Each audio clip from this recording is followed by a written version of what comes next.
나는 정부의 말은 안 듣겠다. 뭐 이렇게 해서는 뭐 부자 될 수 없잖아요. 이러시면 안 되는 거라서 네. 정부에서 어떻게 하는 거를 아셔야지 거기에 그럼요. 맞게 또 저희가 앞으로 나아갈 수가 있거든요. 그래서 좀 간단하게 설명을 해드린다고 하면 오늘 빠세 초대석에서는 뭐 그냥 설명이 필요 없죠. 대한민국 최고의 부동산 대출 전문가, 점점 더 젊으시는 레온님 오셨습니다. 안녕하세요. 안녕하세요. 반갑습니다. 현재 상황을 이제 섞어서 말씀을 드리는 게 좋을 것 같아요. 알겠습니다. 네, 제가 좀 이제- 추가적인 질문도 막 던질게요. 네, 그게 더 나올 것 같아요.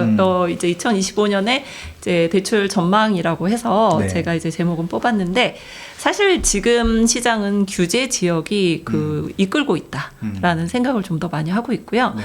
그 얼마 전에 이제 저희 그 고객님께서 그 매수를 당연히 하신 거잖아요. 이제 네. 저한테 연락이 온 거 보면 매수를 한 거고, 물론 이제 그 전에도 연락이 오기는 하는데 네. 계속 상담을 하다가 이제 저한테 드디어 계약서 썼어요. 뭐 이렇게. 계약서가 오셨어요. 네, 계약서 썼어요. 이제 물론 이제 그 전에 막 한 달 전부터 계속 본인의 이제 자금력 아시잖아요. 그게 네. 있어야지만 가능하니까 뭐 그렇죠. 대출한도라든지 이런 걸 막 문의를 하시는데 계약서 썼다. 그럼 너무 축하드린다. 근데 아직 잔금이 아직 4월 말 잔금이거든요. 오, 한 달. 네. 근데 이제 계약은 한 2월 달에 하신 거죠. 그런데 네. 아직 잔금도 안 했는데 KB 시세가 1억 6천이 오른 거예요. 계약만 한 다음에 네. 그래가지고 뭐 대출 더 나오겠네. 그렇죠. 그래서 원래 대출 서류 다 썼는데 네. 추가로 예. 더 신청하신 분도 계세요. 와, 대박. 네. 그래서 진짜 그분은 굿 타이밍이었죠. 뭐 그런 토지거래 허가구역에 대해서 약간 풀리는 거를 모르는 상태에서 계약을 하신 분이니까 뭐 그분의 복인 거죠. 저희가 항상 얘기를 할 때 다 그냥 저희 하는 말로 다 지복이다. 규제 지역이 이제 상승장을 좀 이끌고 있다라는 거고요. 확실히 우리 규제 지역 네 군데는 거의 뭐 2, 3억 이상 상승한 거로 보여요. 매매가가. 네네. 네. 그리고 이제 조금 이슈는 이제 전세대출 보증 비율이 이제 축소가 될 예정이고, 그렇죠. 그리고 이제 제가 이제 저번에 그 정부에서 발표를 한 자료가 있어요. 그래서 제가 언제죠? 며칠 전인데 이게 사실 25년 가계부채 관리 방안 네네. 발표했었잖아요. 맞아요. 네, 이게 이제 어떤 영향을 미칠 건지에 대해서 조금 같이 짚어보면 좋을 것 같아서 좋습니다. 네, 말씀드릴 거고요. 그리고 뭐든지 제가 항상 하는 얘기가 할 건 빨리 해라. 이게 계약을 미루다 보면 가격만 올라가고 저희 고객님 한 분도 계속 살려고 하면 계좌 안 나온다. 계좌 계속 안 나온다. 그러셨는데 그래도 이제 뭐 어찌 해서 가격 올려서 매수하셨거든요. 근데 그분도 역시 그분 이제 저기 잠원동에 사셨는데 뭐 1억 5천 올랐다고 좋아하시더라고요.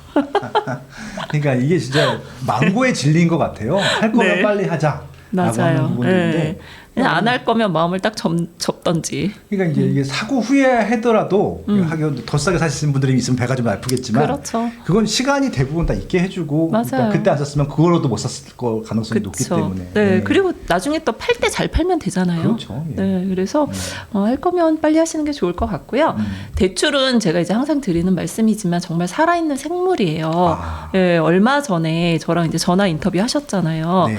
그 말이 제가 그때 그거를 이제 프린트를 해서 내가 읽어봤거든요. 네. 읽어봤는데. 그러니까 그 레오님께서 말씀하셨던 네. 것들을 텍스트로 쫙 긁어서 읽어봤더니 네, 읽어봤는데 네. 내가 읽어봐도 무슨 말인지 모르겠는 거야. 어쩜 이렇게 복잡하게 해놨을까 네. 그런 생각이 들어요. 그리고 이게 그냥 이걸로 뭐 영원히 가면 괜찮은데 네. 계속 움직이잖아요. 그렇죠. 또 어떻게 바뀌고 그래서 이거는 이제 대출은 뭐 예견은 좀 어려울 것 같고 항상 나의 그 상황에 맞춰서 대응을 해야 된다. 그러려면 우리가 좀 알아야 대응을 할 거잖아요. 그래서 그렇죠. 그거에 대한 설명을 조금 이제 해드리고 싶습니다. 저기 알겠습니다. 뭐 댓글에 써 있는 거를 제가 뭐 답을 해드려야 되나요? 어떻게 해야 되나요? 나중에? 뭐 지금 어떤 답변 바로 하실 수 있는 거긴 해요? 아니 저기 최 대표님이 저기서 딱 멈춰 있으니까 네 매매 사업자 궁금해하시는 것 같아서 뭐 답변 가능하시면 말해 주시죠. 매매 사업자를 신규로 내고 경락 대출 받고 싶은데 네. 사업자는 주부라서 소득이 없는 관계로 대출이 나올지 궁금하네요. 혹시 배우자의 소득을 합쳐서 대출이 가능할까요? 네네. 라고 문의하셨어요. 일단 사업자 대출은 DSR을 보지 않아요. 그렇죠. 네, 그렇기 때문에 소득이 없어도 가능은 하세요. 그런데 이제 소득을 달라고 하는 이유가 뭐냐면 과연 이자를 떼먹지 않을까. 그렇죠. 네, 은행 입장에서 그게 가장 걱정되는 상황이에요. 그래서 저런 경우에 여러분들이 그냥 어필을 하시면 돼요. 나 돈 안 떼먹는다. 나 이자 잘 낼 여력이 있는 사람이다. 라는 걸 어필하시면 되는데 어떻게 어필해요? 그 첫 번째가 주부라고 하셨으니까 주부가 자신의 그 상황을 어필할 수 있는 거는 뭐가 있겠어요? 소득이 없잖아요. 그러면 카드값? 그렇죠. 내 이름에 주부님 이름의 카드를 좀 네. 써주시는 게 좋아요. 나는 뭐 연말정산 때문에 남편 거 다 써요 이러시는데 그런 거 별로 안 좋거든요. 그래서 본인 이름의 카드를 사용하시고요. 그리고 배우자 소득이 있으면 그것도 어필을 하세요. 나의 배우자는 소득이 이러하다. 그렇게 하시면 원래 부부는 거의 한 몸으로 보기 때문에 설마 부인을 연체자 만들겠어요. 은행은 그렇게 생각하거든요. 그래서 여러분들이 그런 식으로 두 가지 어필하시면 매매사업자 대출 받는 건 어렵지 않으세요. 네. 그렇죠. 네. 대표님 적극적으로 해보시기 바랍니다. 적극적으로. 네. 요즘 낙찰 건수 정말 많거든요. 네. 그래서 낙찰 받기가 좀 어렵다 하시는 분들도 있는데 잘 또 받아오시더라고요. 네. 그래서 요즘 거래는 정말 활발한 편이에요. 그래서 많은 분들이 갈아타기를 하고 계시는데 토호제가 이제 완화가 되면서 거래를 하는데 이제 문제가 뭐냐면 이제 토호제가 완화가 된 것은 괜찮은데 아직도 토지거래 허가 구역인 경우에 최근에 많은 분들이 이제 매도를 먼저 할 것 같으세요? 매수를 먼저 할 것 같으세요? 지금 매수를 먼저 해야 되는 타이밍 아닙니까? 맞아요. 너무 역시 시장도 그렇게 실제 이제 매수하시는 분들도 그렇게 움직이고 계시거든요. 네. 그래서 내 집을 아직 안 팔았는데 매수를 먼저 하세요. 그리고선 이제 걱정을 하는 거죠. 왜냐하면 토호제 같은 경우 1년 안에 내 집을 팔아야 되잖아요. 그렇죠. 예, 그리고 뭐 그렇지 않은 분들도 3년 안에는 팔아야 된다. 그래서 저는 이제 뭐 3년 안에 안 팔리겠어요라고 얘기는 하는데 이제 토호제 같은 경우는 시간이 좀 촉박하니까 걱정들을 하세요. 근데 너무 걱정하지 않으셔도 될 것 같더라고요. 다 매도가 되고 있고요. 그래서 현재 시장의 분위기는 예전에는 이제 저희가 방송을 할 때 매도를 먼저 하셔야 돼요라고 말씀을 드렸던 시기가 있었어요. 그렇죠. 근데 지금은 매수를 먼저 하는 그리고 내 집이 오른 다음에 팔겠다라는 또 그런 꿈을 가지고 천천히 파는 분들도 계시더라고요. 그래서 그런 상황에서는 내 집이 안 팔리게 되면 자금이 부족해요. 네. 네, 그래서 그럴 때 대출을 최대한으로 받아서 또 마련을 하는 분들이 있고요. 아니면 이제 집이 어쨌든 두 개가 된 상황이잖아요. 내 집이 안 팔렸으니까. 그래서 기존 나의 집을 또 활용해서 대출을 받는 방법도 있고. 그래서 방법은 많아요. 그래서 어차피 저희가 뭐 강의 시간이라든지 이럴 때 뭐 자세히 그런 내용은 설명을 해드릴 거고요. 여러분들이 이렇게 대출이라든지 자금 마련에 굉장히 두려움을 갖는 분들이 많으시더라고요. 그렇죠. 네, 안 나오면 어떡해요. 뭐 계약했는데 뭐 잔금 못 치르면 계약금 떼이는 거 아니에요. 막 이런 걱정들을 많이 하시는데 제가 지금까지 정말 오랫동안 일을 했잖아요. 그 건수가 얼마나 많겠어요. 그런데 그런 분 정말 없었어요. 정말 저 못 봤어요. 네. 본인이 집값이 떨어져서 포기한 분은 봤는데 그 한두 명 빼놓고 내가 뭐 대출이 안 나와 잔금을 못 쳤어요. 이런 경우는 거의 없었으니까 안 나오지는 않는다. 그쵸. 단지 돈이 많이 들 수도 있다. 그런 거죠. 네, 네. 그런 거예요. 그것만 근데 감당할 수 있으면 네. 뭐 받는 거지 뭐. 그 대신 집값이 오른다. 내가 뭐 금융 비용으로 6천 썼어. 근데 뭐 단기간에 6천을 쓴다는 게 쉽진 않잖아요. 금융 네. 비용으로. 그런데 뭐 1억 5천 올랐어. 그러면 땡큐 아닌가요? 그렇죠. 예, 근데 이제 그렇게까지 하기에는 좀 다들 꺼려하는 이유가 뭐냐면 현재 시장이 투자자들의 시장이 아니라는 거죠. 그렇죠. 예, 그래서 투자자분들 같은 경우는 약간 이제 경험치도 높으시고 약간의 배포도 좀 있으세요. 그런데 현재 시장은 내 집 마련하는 분들이거든요. 그래서 이분들은 굉장히 소심한 분들이 많아요. 나는 집을 한 채가 내 전 재산이고 뭐 다른 거를 살 생각도 계획도 아직은 없다. 그렇기 때문에 내 집이 안 팔리면 큰일이고 대출이 안 나오면 큰일이다. 이런 걱정들을 많이 하는 분들이 지금 시장에 계신 분들이에요. 그렇죠. 그래서 대출이 좀 중요한 분인 거죠. 그런데 제가 항상 드리는 말씀이 정보의 비대칭이 정말 심한 세계가 대출의 세계인 거죠. 그러니까 이거는 진짜 레오님께서 책에도 담아주셨지만 정말 명언이라고 생각합니다. 대출 분야만큼은 정보의 비대칭성 때문에 더 받고 덜 받고가 딱 명확히 네. 정해지는 것 같아요. 진짜 맞아요. 이거는 공부한 만큼 좀 아는 만큼 되는 것 같아요. 네. 맞습니다. 네. 나는 그냥 은행에 가서 받을 거야. 뭐 나의 그 주거래 은행은 신한은행이야. 그러면 그분은 그냥 많은 거 못 보시는 거예요. 아, 이게 전부, 내 세계는 이게 전부구나. 신한은행만이 나의 세계구나. 이렇게 생각하시면 안 된다는 거죠. 정말 그렇죠. 넓은 세계가 있는데 그거를 모르고 뭐 여기서 안 된다고 하면 뭐 신한은행에서 2억밖에 안 된대요. 이러면 그게 전부라고 생각하시거든요. 딴 데 가면 더 많이 나올 수 있는데, 그래서 여러분들이 조금 공부를 하시는 게 좋을 것 같고요. 그리고 당장 공부한다고 해서 이게 조금 다를 수도 있어. 왜냐하면 자꾸 바뀌기도 하고 하니까. 그렇죠. 그래서 끊임없이 좀 알아보시는 게 제일 좋습니다. 그리고 은행을 돌아다니면 된다라고 또 생각을 하시는데, 그게 또 뭐 본인들한테 또 적극적으로 은행 직원들이 얘기를 안 하는 경우도 많아요. 그래서 조금 제대로 공부를 하시고 제대로 된 분하고 상담을 하시는 게 제일 좋을 것 같아요. 저 같은 경우도 답변을 할 때 정말 공식적인 답변밖에 못하는 분들도 계시고요. 아니다, 나는 그냥 솔직하게 얘기를 하는 분들도 있어요. 자, 이러한 상황인데 감당을 어디까지 할 수 있나요? 네. 라고 아예 그냥 적극적으로 치고 들어가는 경우도 있거든요. 그래서 여러분들이 그만큼 오픈을 해주시면 돼요. 나의 상황은 이렇고 나는 뭐 어디까지 할 수 있다. 뭐 이러면 거기에 맞춰서 여러분들한테 충분히 좋은 조건이 제시가 될 것으로 보이고 있고요. 그리고 사업자 대출은 정말 정보가 더 제한적이죠. 그렇죠. 예. 이게 왜 그러냐면 지금 사업자 대출 같은 경우는요. 뭐가 문제냐면 1금융에서 하게 되는 경우가 많이 없어요. 투자자들 같은 경우에 지금 거의 어디서 하냐면 2금융권에서 대부분 하거든요. 네, 1금융에서 물론 하시는 분들도 있죠. 그런 분들은 정말 사업자들이에요. 네. 정말 사업자.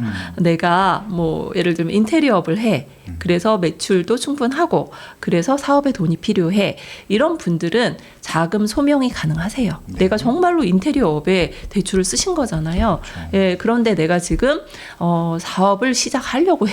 예를 들면 그런데 잘 될지 안 될지 모르겠어.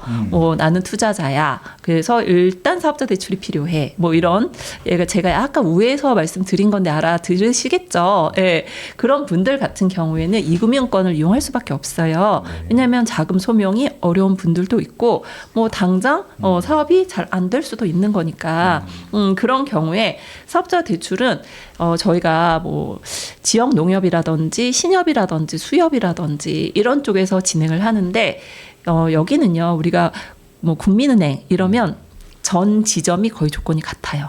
그쵸. 뭐 대방동 지점 다르고 뭐 서초동 지점 다르고 이렇진 않거든요. 저기 뭐 지점장 뭐 특별금리 그런 거 없어요? 그런 거는 네. 거의 없어요. 네, 거의 없어요. 네네네.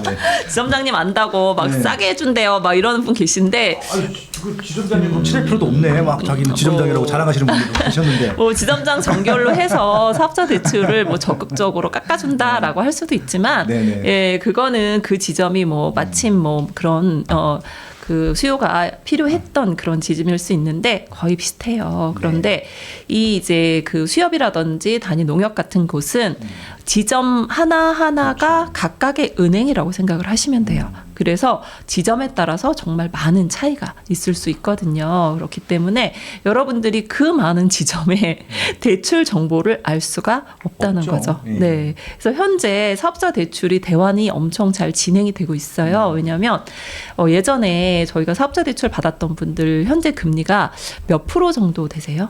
몇 프로 정도 될 것 같으세요? 한 5%에서 6% 정도? 사업자가 그랬죠. 그 정도 됐을 거예요. 그래서 지금 변동금리 쓰신 분들 같은 경우에 조금 내려와서 5% 초반이라든지 뭐 이렇게 내려온 분들도 많이 있는데 지금 사업자 대출 대환 또 뭐 특판으로 나오거나 저분 6%라고 하네요. 네. 네, 그러면 지금 뭐 한 4.3% 전후로 대환이 가능한 곳도 이제 있어요.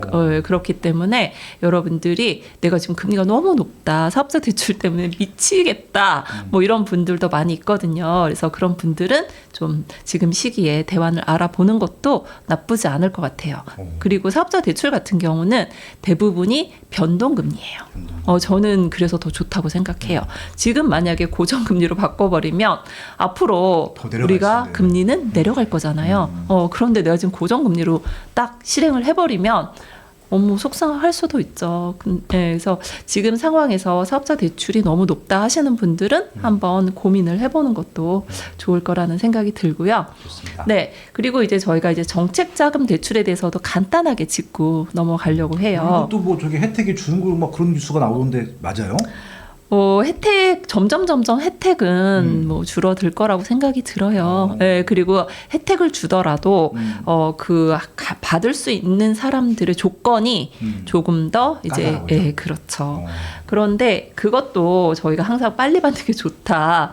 제가 오랫동안 강의를 했었잖아요. 그래서 네. 예전에 강의를 할 때 예전에는 제가 막 그런 강의를 많이 했어요. 전세자금 대출이 다주택자도 가능하니까 그거 받아서 집 사라. 뭐 그런 강의를 많이 했는데 예전에. 그 다음에 전세 대출 막히고 뭐 계속 그런 일이 많았거든요. 그래서 정책 모니터링 하시는 분들이 있어요. 그쵸. 강의장을 다 찾아다니면서 네. 메모해놨다가 그 예전에 제가 기억이 남는 게 뭐냐면은 네. 이건 세금 얘기야. 네. 종부세 중과될 때 그 신탁을 하잖아요. 네. 신탁회사들한테 큰 주택들 같은 거. 맞아요. 그때 그랬죠. 그걸 누가 그러면 이제 맞아요. 강의를 했어. 네. 뭐 유명한 친구가 했어. 맞아요. 그 다음 날 그게 회의에 상정이 된 거야. 예, 그러더니 바로 한 달 만에 그렇죠. 없어지더라고요. 신탁해도 뭐 종부세 부과되고 그러니까 지금 맞아요. 이제 신탁을 저도 못 기억나요. 예. 열심히 하시더라고요, 그분들도. 네. 뭐 좋은 건지 나쁜 건지 잘 모르겠어요. 근데 아무튼 아마 레오님도 이제 노출되신 분들이기 때문에 제 강의도 다 듣거든요. 유튜브 다 분석하고. 네. 아마 레오님도 콘텐츠 나온 것들은 강의든 뭐든 다 분석. 아니 안 하실 거예요, 그랬던 것 같아요. 그래서 왜냐하면 제가 그걸 어떻게 알았냐면 그 다주택자 전세대출 막힌 거야. 뭐 그럴 수도 있다라고 생각을 하는데 예전에 이제 특정 은행에서 그 근로자들을 위한 전세대출은 다주택자가 가능했었거든요. 그렇죠, 굉장히 그 수밖에 알 수 없는 거였는데 그렇죠. 제가 강의했는데 그게 막힌 거예요. 그래서 이거 모니터링 하는구나 그런 생각을 했었고요. 네. 제가 왜 이걸 했냐면 저 X표 쳐놓은 게 최근에 바뀌었어요. 뭐냐면 원래 보금자리로는 내가 이제 보금자리론 대출을 받은 경우에 주택을 사면 안 돼요. 1년마다 검증을 하거든요. 그래서 계속 보금자리론을 쓸 동안에는 내가 1주택자를 유지를 해야 됐어요. 근데 디딤돌 대출은 그게 없었거든. 근데 얘가 역시 이제 검증 대상으로 바뀌었어요. 그렇기 때문에 이제 정책자금 대출은 이런 식으로 뭐 좀 더 제한 사항이 들어온다라는 거죠. 그래서 여러분들이 이런 거 바뀌는 거는 그때그때 좀 체크를 하시는 게 좋을 것 같습니다. 네, 이게 언제 바뀌었냐면 2024년 6월 19일 날 바뀌었어요. 네. 그래서 이때부터 그 검증을 하기로 되어 있으니까 뭐 디딤돌 대출 받고 뭘 해야 돼 뭐 이런 생각은 이제 조금 접으시는 게 좋을 것 같습니다. 그래서 저 같은 경우에 계속 투자를 할 생각이면 정책자금 대출은 안 받는 게 좋다라고 미리 사전에 말씀을 드리고 있거든요. 그리고 또 만약에 내가 뭐 보금자리론이라든지 디딤돌 대출을 쓰고 있는데 뭐 집을 사고 싶다 이런 분들 같은 경우에는 갈아타기를 하세요. 네, 갈아타기 하시면 또 가능한 경우도 있으니까 좀 더 적극적으로 알아보시면 좋을 것 같습니다. 네. 그리고 이제 가계부채 관리 2025년 가계부채 관리 방안이 이제 발표가 이렇게 됐었잖아요. 네. 그래서 요거에 대한 설명을 조금 짚고 넘어가는 게 좋은 게 왜냐하면 여러분들이 정책을 발표를 하면 그 부분은 좀 보셔야 돼요. 저희가 뭐 나는 정부의 말은 안 듣겠다. 뭐 이렇게 해서는 뭐 부자 될 수 없잖아요. 뭐 나는 정부가 하는 거 반대로 할 거야. 뭐 이러시면 안 되는 거라서 정부에서 어떻게 하는 거를 아셔야지 거기에 맞게 또 저희가 앞으로 나아갈 수가 있거든요. 그래서 좀 간단하게 설명을 해드린다고 하면 제가 이제 말씀하신 대로 공중파를 많이 나가잖아요. 그러면 그분들은 항상 이제 정책에 대한 얘기를 해주기를 바라세요. 그렇죠. 그래서 저도 이제 그래서 그런 거에 대한 공부를 좀 많이 하고 있는데 첫 번째가 가계부채 관리 목표와 방향이에요. 그래서 앞으로 정부에서는 가계부채를 어떻게 할 것이냐 이거에 대한 방향에 따라서 저희의 대출 금리라든지 대출 한도가 정해지는 거라서 여러분들이 이 부분은 알고 가셔야 된다는 거죠. 그래서 GDP 대비해서 가계부채 비율을 계속해서 낮추겠다 이 얘기잖아요. 그렇죠. 예, 그래서 지금 경상 성장률 3.8% 내로 관리를 하겠다. 그러면 저 경상 성장률은 뭐냐? 아니, 좀 더 어려워져. 정부에서 발표했는데 무슨 말인지 모르겠다. 그러실 것 같아서 제가 설명을 좀 해드린다라고 하면 네. 이제 그 경제 성장률이 GDP잖아요. 네. 예, 거기에다가 물가를 반영을 한 게 경상 성장률이에요. 그래서 물가. 예, 물가가 반영이 된 성장률이기 때문에 3.8% 내로 관리를 하겠다. 굉장히 낮은 수치입니다. 예, 저희가 보통 5% 정도로 지금까지 총량 규제에 대한 걸 잡고 있었어요. 근데 3.8%로 하겠다. 엄청 타이트한 거죠. 그래서 가계부채 늘리지 않겠다. 그런 내용이에요. 그런데 예전에는 이제 1년 단위로 그 총량을 봤단 말이에요. 그래서 저희가 연말에 막 막힌다. 이런 얘기 많이 들으셨잖아요. 맞아요. 네, 근데 지금은 정부에서 월별로 보고를 받습니다. 매달 얼마가 늘었냐, 뭐 이러면서 보고를 받기 때문에 저희가 월에 만약에 늘었다, 그러면 그때 막힐 수도 있어요. 그렇기 때문에 그런 부분이 있다는 거는 알고 가셔야 되고요. 한 박자 반 박자 빨라야겠네요. 네. 그래서 예를 들면 네네. 지금 이제 그런 식으로 조정을 하다 보니까 저희가 SC제일은행 같은 경우에 그 다주택자 대출이 굉장히 원활했어요. 네. 네, 그런데 지금 못 하고 있거든요. 벌써 지금 3월밖에 안 됐는데 계속 관리가 이렇게 들어가고 있다라고 생각을 하시면 좋을 것 같고요. 그나마 좀 여유가 있는 것은 이제 지방은행하고 이금융권은 약간의 여유를 줄 생각이에요. 왜냐하면 지방은행 같은 경우는 지금 저희 대구 갈 거잖아요. 네. 네, 그 지방 경제가 많이 어렵거든요. 네, 그래서 뭐 지방 그 경제를 조금 활성화시키기 위해서 이금융권하고 그다음에 지방은행들은 이 3.8%보다 약간은 좀 더 오버해도 봐주겠다. 뭐 이런 뉘앙스를 보인 거거든요. 이제 이런 식으로 지방은행하고 이금융권에는 약간 여유를 줄 거다라는 거를 좀 알고 가시면 좋을 것 같아요. 왜냐하면 이금융권은 지금 3년 정도 계속 그 대출 수요가 줄었거든요. 네, 그래서 조금 나아질 거다라는 게 이제 그 내용입니다. 그리고 정책자금 대출 역시 조금 달라져요. 보금자리론이 조금 달라지고 있는데 뭐냐면 다자녀가 완화가 됐어요. 예전에는 이제 세 자녀가 보통 다자녀잖아요. 근데 이제 2자녀로 완화가 됐으니까 이 완화가 되면 다자녀의 혜택이 조금 있어요. 뭐냐면 뭐 소득이 좀 높아도 되고 대출 한도도 올라가고 금리 우대도 받을 수 있고 그래서 2자녀이신 분들도 보금자리론의 혜택이 있으니까 이용하시면 좋을 것 같고요. 갑자기 네. 궁금한데 네. 저 자녀가 성년자 아니에요. 미성년 자녀예요. 나 다 키웠는데 너무 억울해.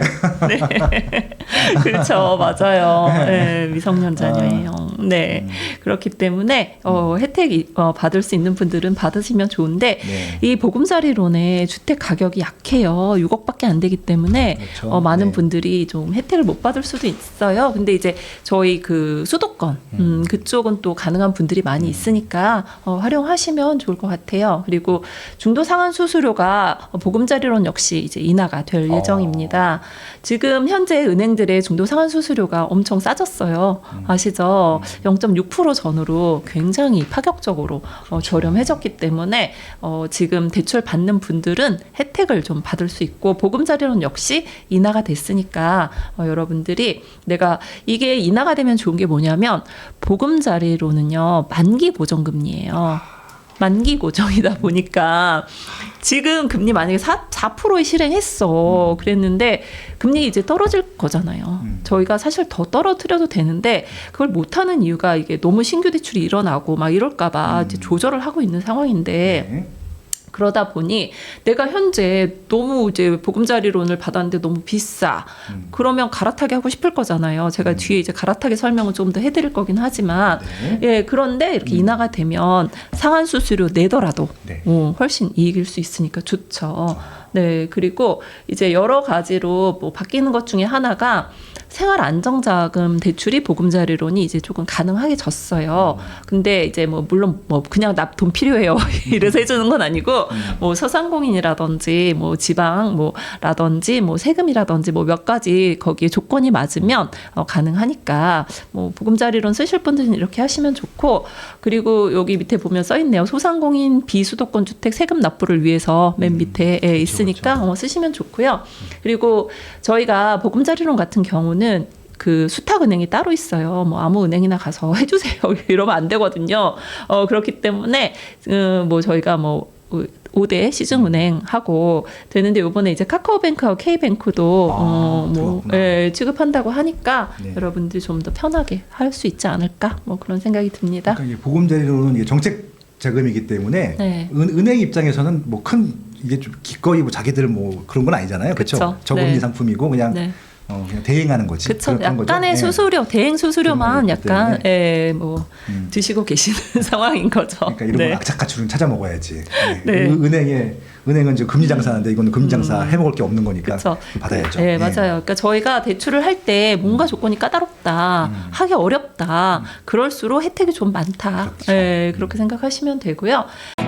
누구도 가르쳐 주지 않지만 꼭 해야 하는 일. 나에게 가장 가까이 있지만 멀게만 느껴지는 일. 남들보다 빠르게 시작하는 것이 유리한 일. 내가 하고 있는 일은 내 집 마련과 투자입니다. 교통망, 상가, 입지, 세금, 청약. 나는 이 모든 일을 스마트 튜브 경제 아카데미에서 시작하고 있습니다. 스마트 튜브 경제 아카데미.